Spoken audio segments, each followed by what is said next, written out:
누가 행복한 사람인가? 이런 제목으로 생각을 해보려고 합니다. 오늘은 참으로 좋은 날입니다. 이 좋은 날에 하나님의 축복이 사랑하는 성도 여러분에게 풍성하게 임하시기를 주의 이름으로 축원합니다. 우리는 수년 전에, 오래전에 일어난 사건, 사고 중에 참으로 안타까운 비보를 들은 적이 있습니다. 그때 당시 행복 전도사로 널리 알려진, 그리고 모든 사람에게 구색의 힘을 북돋아주던 이의 죽음을 보게 되었습니다. 들은 사람들의 반응과 의견이 분분했으나 안타까운 마음은 어쩔 수 없었습니다. 또 다른 일이 있었는데, 칠레의 광부 33명이 69일 동안 지하 갱도에 매몰되었다가 극적인 구출이 된 이야기도 있었습니다. 이러한 것들을 보면서 참으로 사람의 생명이 고귀하다는 진리를 또 한 번 알게 된 이야기라는 것입니다.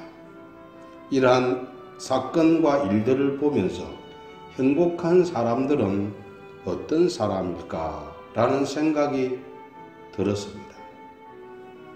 그런데 성경은 우리에게 해답을 알려주는 것이라고 말씀할 수가 있습니다.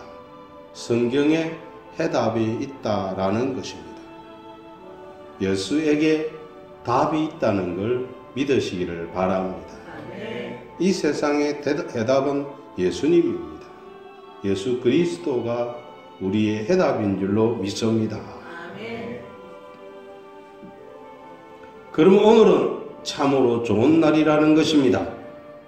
성경에서는 악인과 의인의 길을 비교하면서 진정으로 행복한 사람이 어떤 사람이며 또 의인과 악인들의 종말이 어떠한 것인가를 우리들에게 잘 알려주고 있습니다. 어떤 신학 교수가 이렇게 말하는 것을 들었습니다. 시편 1편과 150편을 연결하면 행복한 사람은 할렐루야라고 찬양하는 사람이라고 하였습니다. 들으면서 조금은 엉뚱한 것 같지만 그것도 참으로 좋은 이야기라고 생각했습니다. 시편이 1편부터 150편까지 있지 않습니까? 그러니까 1편에 행복하사 복 있는 사람 마지막 할렐루야 하고 끝나거든요. 그러니까 행복한 사람 혹은 복 있는 사람은 할렐루야 한다라는 겁니다. 예전에 어떤 분은 나는 할렐루야 아줌마였다라고 하는 분도 있었지요. 그래서 오늘의 성경 매우 의미 있는 내용을 담고 있다라고 할 수가 있습니다. 성경에는 행복한 사람이 추구하는 삶의 방식과 그에 따른 축복이 잘 나타나 있습니다. 또한 대조적으로 악인의 상태에 관하여도 언급을 해 주심으로써 우리들에게 많은 것을 교훈하고 있습니다. 이제 본문을 통하여 우리의 안고 서며 따라야 될 것들이 무엇인지 분명히 깨달아서 행복한 사람으로서의 삶을 영위하는 데 있어서 여러분들에게 도움이 되었으면 좋겠습니다. 첫 번째, 행복한 사람의 행동 지침이 성경에는 있습니다. 첫 번째, 악인들의 꾀를 따르지 아니한다라고 합니다. 여기 보니까 복 있는 사람은 악인들의 꾀를 따르지 아니하며 하지 않습니까? 악인들의 꾀는 멸망에 이르는 넓은 길을 걷는 것과 같은 것을 너무나 잘 알 수가 있습니다. 마태복음 7장에도 보면 좁은 길로 가라.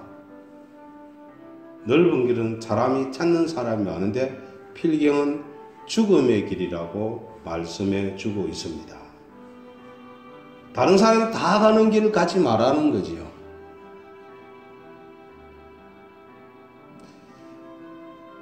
어느 게 옳고 그러냐 할 때, 사람 많은 쪽으로 가지요. 그건 지식을 겨룰 때는 그게 맞을 수 있습니다만, 진리를 얘기할 때는 다수로 따라가는 게 아닙니다. 진리는 비록 소수라 할지라도 진리일 수가 있고, 다수가 진리일 수도 있습니다. 그것은 민주주의 원칙하고는 전혀 다르다는 겁니다. 어떤 것은 다수가 맞는 게 있고 어떤 것은 소수가 맞는 것이 있습니다.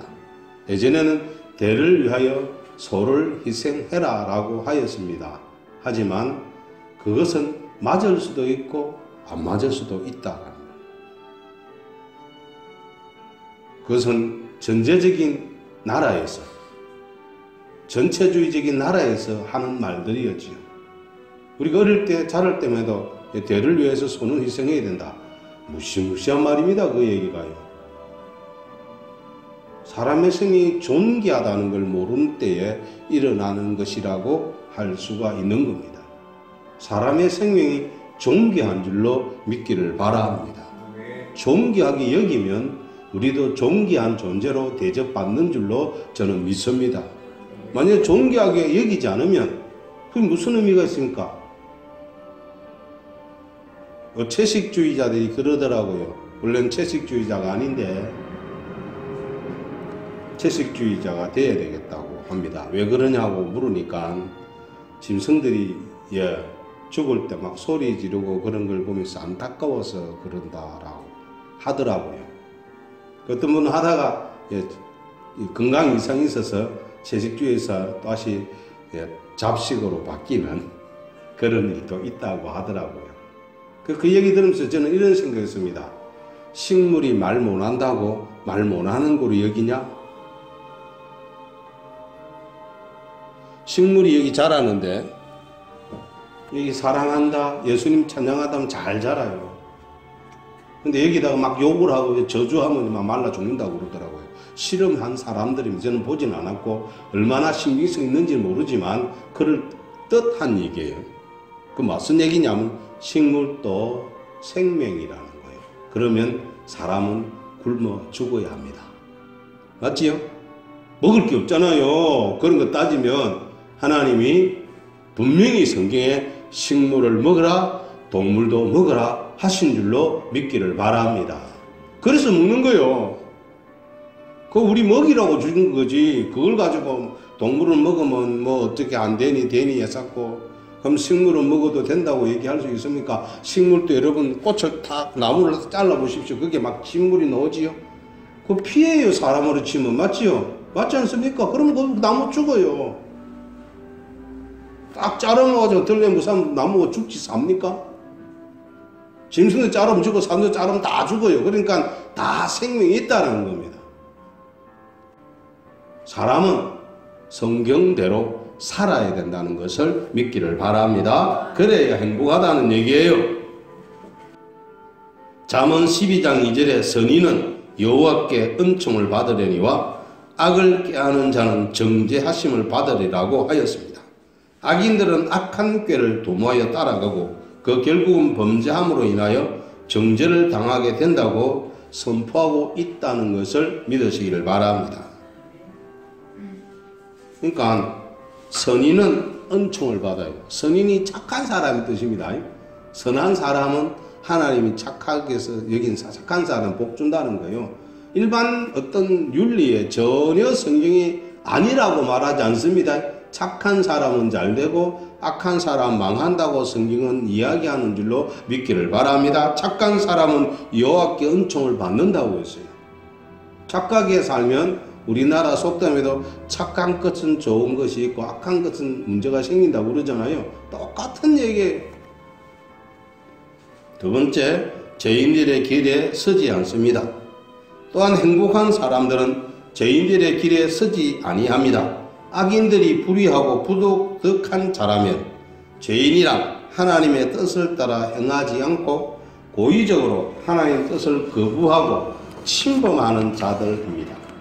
그러므로 잠언 16장 29절에 강포한 사람 그 이웃을 깨어 좋지 아니한 길로 인도하느니라고 하였습니다.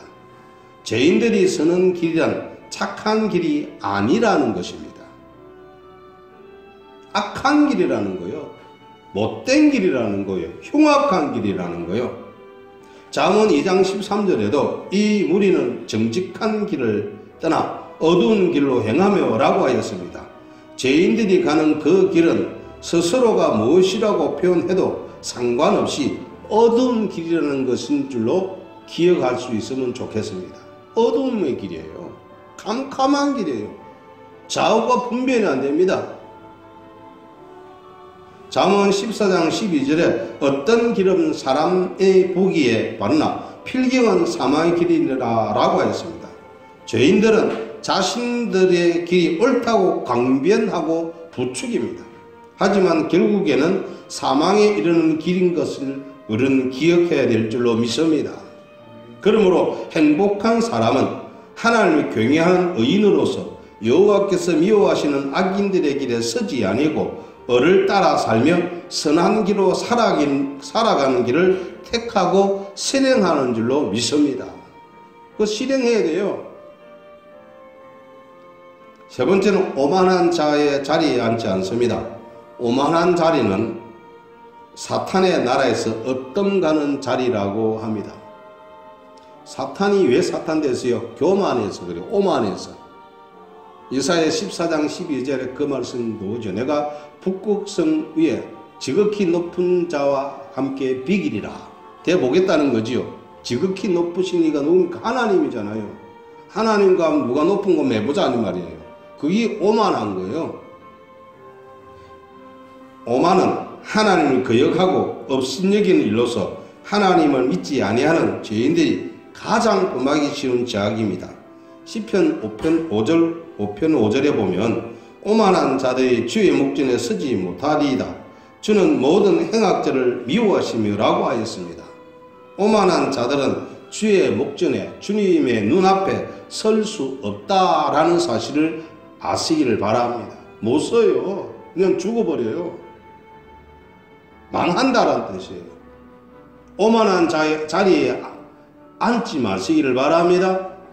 거기서 벗어나시기를 바랍니다. 스스로 한번 돌이켜 봐야 돼요. 내가 지금 교만하지 않냐?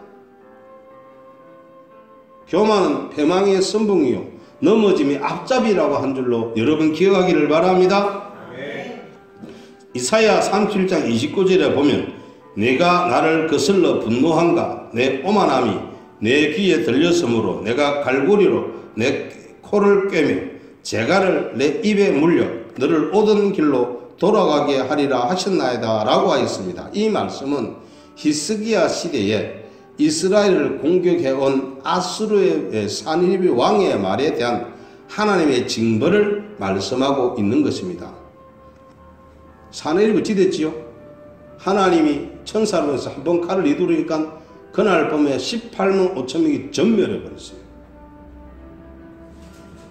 저는 그런 기사를 볼 때마다 어떤 군대도 두렵지 않더라고요. 할렐루야. 우리가 예수님만 제대로 믿으면 하나님은 우리 편이 되셔서 우리의 대적을 멸할 줄로 믿기를 바랍니다. 이북의 핵을 두려워하지 않을 이유가 여기에 있습니다. 어떤 나라의 군대도 두려워할 필요가 없습니다. 하나님만 제대로 믿으면 하나님이 칼만 한번 휘두르면 다 갚버린다는 거예요. 할렐루야. 뭐에 그게 무수가 벌벌벌 떨고.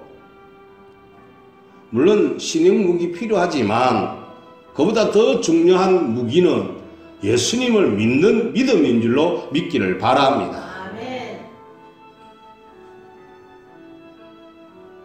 바로 이러한 사람들은 하나님의 심판을 면치 못합니다. 그러므로 행복한 사람은 하나님과 사람 앞에서 겸손의 미덕을 행하며 살아가는 것입니다. 그러므로 시편 75편 4절에 내가 오만한 자들에게 오만하게 행하지 말라 하며 악인들에게 뿔을 들지 말라 하였노니 라고 하였습니다. 의인은 하나님으로부터 책망받을 만한 오만한 자의 자리에 앉지 아니해야 할 줄로 믿으시기를 바랍니다. 그곳은 피해야 돼요. 교만이 옵니까? 빨리 도망가시기를 바랍니다. 교만이란 자리에서는 빨리 도망가야 돼요. 오만한 자의 자리는 빨리 피해야 됩니다. 왜냐하면 사람은요 돈이 좀 많아지면 교만하고, 자관에 여러 다른 사람보다 나은 게 있다고 자기 스스로 여길 때 어깨 힘이 저절로 들어가요. 빨리 어깨 내려야 됩니다. 목이 뻣뻣해서 빨리 목을 숙여야 됩니다. 그거 계속 끌고 나가면 어찌 될지 아무도 몰라요. 겸손하게 주님과 동행하는 여러분 되기를 바랍니다. 큰 두 번째는 행복한 사람의 내면 생활에 대해서 생각해 보려고 합니다. 첫 번째, 즐거워합니다. 뭐를요? 행복한 사람, 곧 참된 성도의 삶이란 악한 요소들을 멀리하는 행동은 저절로 되는 것이 결단코 아니라는 것을 기억하시길 바랍니다. 저절로 안 돼요. 내면적으로 행해야 될 길들을 최선을 다해 따라가는 것이라는 겁니다. 그리해야 저절로 될 줄로 믿습니다. 불의한 자들은 하나님 말씀과 교훈을 업신여기고 있습니다. 하지만 행복한 사람은 시편 1편 2절에 오직 여호와 율법을 즐거워하여 그 율법을 주야로 묵상하는도다 라고 하였습니다. 여호와 율법을 좋아하시기를 바랍니다. 행복한 사람은, 그들의 삶은 하나님의 말씀 안에 있는 새롭고 행복한 행복을 소유한다라는 것입니다. 여호와 하나님의 말씀은 젖과 꿀이 흐르는 비옥한 땅인 줄로 믿기를 바랍니다. 그곳은 영원히 마르지 않는 시내가 흐르고 시들지 않는 꽃과 아름다운 열매가 있는 나무들이 심겨져 있습니다. 그곳은 기쁨의 땅입니다. 행복의 땅입니다. 천국의 나라입니다. 하늘나라라는 겁니다. 여호와 하나님을 사랑하며 그의 말씀을 즐거워하는 사람은 참되고 영원한 기쁨을 얻을 수 있다는 것을 믿으시기를 바랍니다. 로마서 8장 32절에 이렇게 말합니다. 자기 아들을 아끼지 아니하시고 우리 모든 사람을 위하여 내주신 이가 어찌 그 아들과 함께 모든 것을 우리에게 주시지 아니하겠느라고 선포하고 있습니다. 다 준다는 거예요. 아들을 내준데 뭘 못 주겠냐는 거예요. 믿습니까? 아들을 주셨는데 뭘 안 주시겠다는 거예요. 못 받는 거는 우리의 믿음이 없어서 그래요. 우리가 예수를 제대로 안 믿기 때문이에요. 진짜로 안 믿기 때문이에요.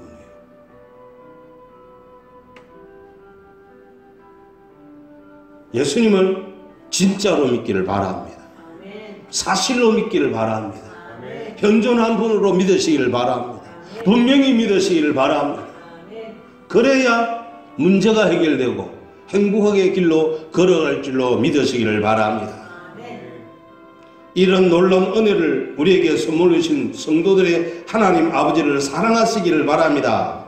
그리하면 행복한 사람이 될 줄로 믿기를 바랍니다. 두 번째, 깊이 묵상합니다. 진실로 행복한 사람은 여호와 하나님의 말씀을 자신의 인생의 지팡이요 인도자로 삼는 줄로 믿습니다. 진리의 말씀을 깊이 묵상하는 일은 성도들의 영적 건강과 힘을 위해 매우 중요한 일인 줄로 기억하시기를 바랍니다.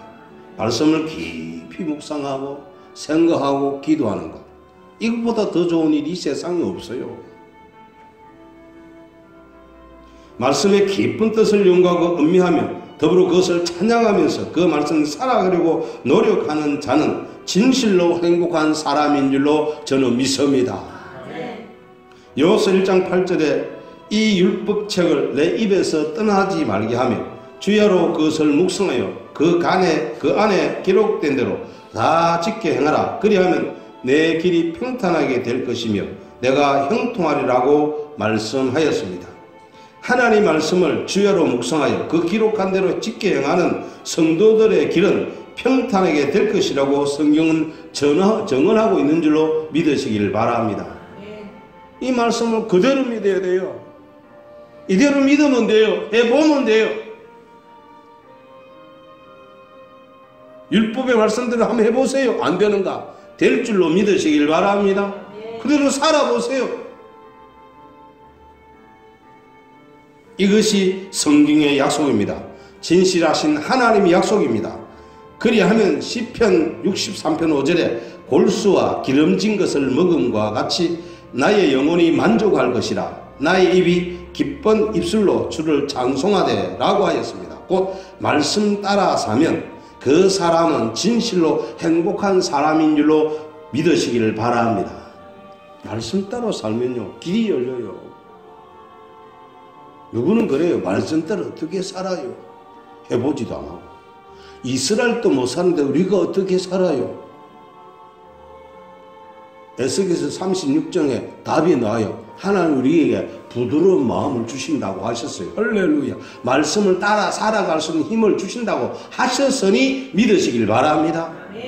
부드러운 마음이 그 마음이거든요. 우리가 다 굳은 마음이에요. 딱딱한 마음이에요.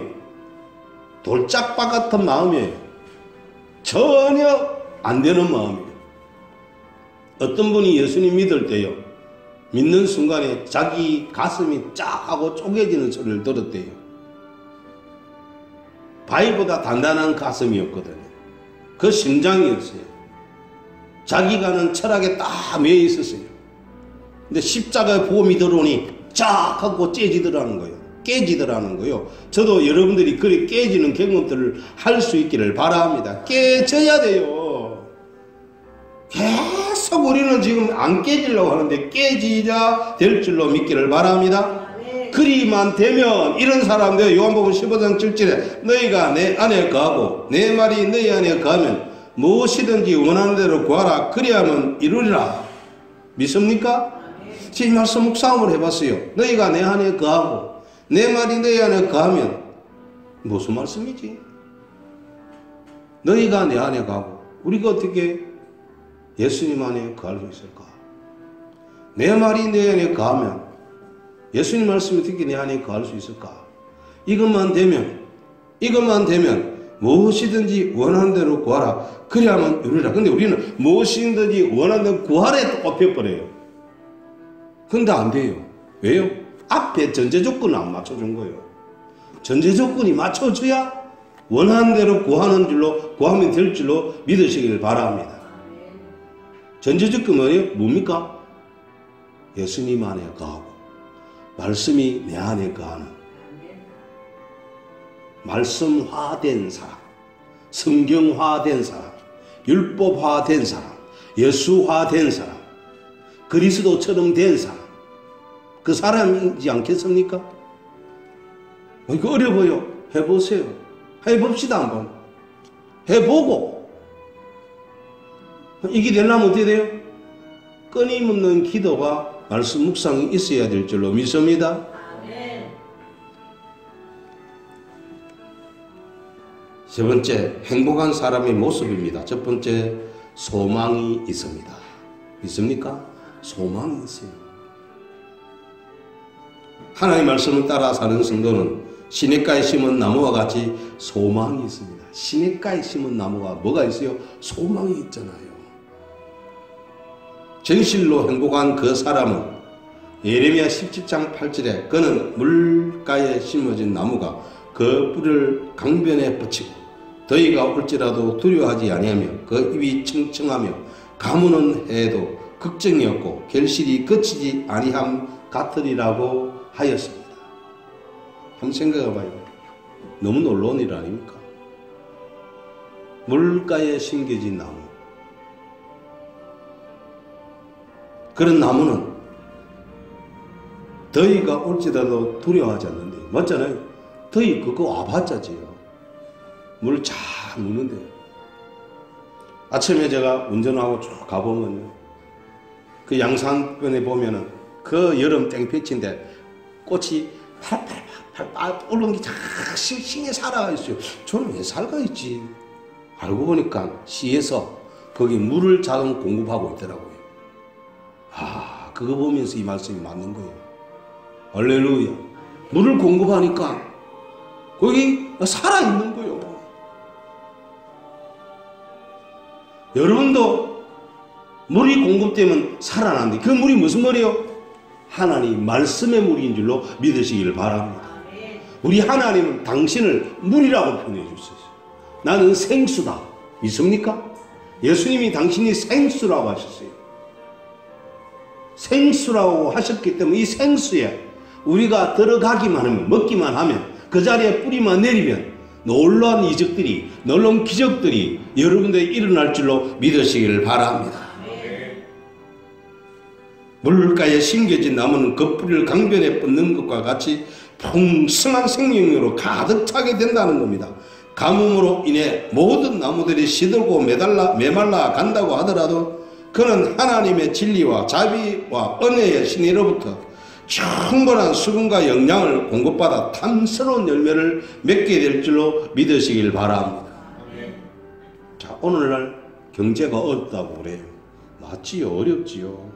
어려운데요, 우리 기도합시다. 여러분의 뿌리를 예수님의 수자원에다 대십시오. 뿌리를 내리십시오. 너희가 내 안에 거하고 내 말이 너희 안에 거하면 무엇이든지 원하는 구하라는 그 말씀 전제 조건, 너희가 내 안에 가고 내 말이 너희 안에 거하는 그 일을 위해서 우리의 뿌리를 예수의 말씀에, 하나님의 말씀에, 한 율법책에 우리의 뿌리를 푹 내리고 성령의 도심을 따라 살아가실 수 있다면, 그래만 살면 기적을 경험할 줄로 믿습니다. 세상은 경제난이 있어 어렵다 할지라도 여러분은 잘 될 줄로 믿습니다. 전 세계가 어렵다 할지라도 이 대한민국이 예수의 말씀에 뿌리만 내려준다면 잘 될 줄로 믿으시길 바랍니다. 잘된 역사가 지금 우리가 본 거 아닙니까? 우리 정치인들 믿을 사람이 있습니까? 누구를 믿을 수 있습니까? 믿지 마십시오. 누구 믿어야 돼요? 예수를 믿으시길 바랍니다. 말씀을 믿으시길 바랍니다. 우리에게는 랍비가 없어요. 우리 랍비는 예수님밖에 없는 줄로 믿으시길 바랍니다. 진짜 랍비에게 의지해야지요. 진짜 스승에게 의지해야지요. 우리의 스승이 예수님이니까 그분에게 의지하고 사시기만 한다면 우리가 알지 못하는 크고 놀라운 일들을 보여주시고 역사할 줄로 믿으시기를 바랍니다. 오늘은 여기까지 하겠습니다.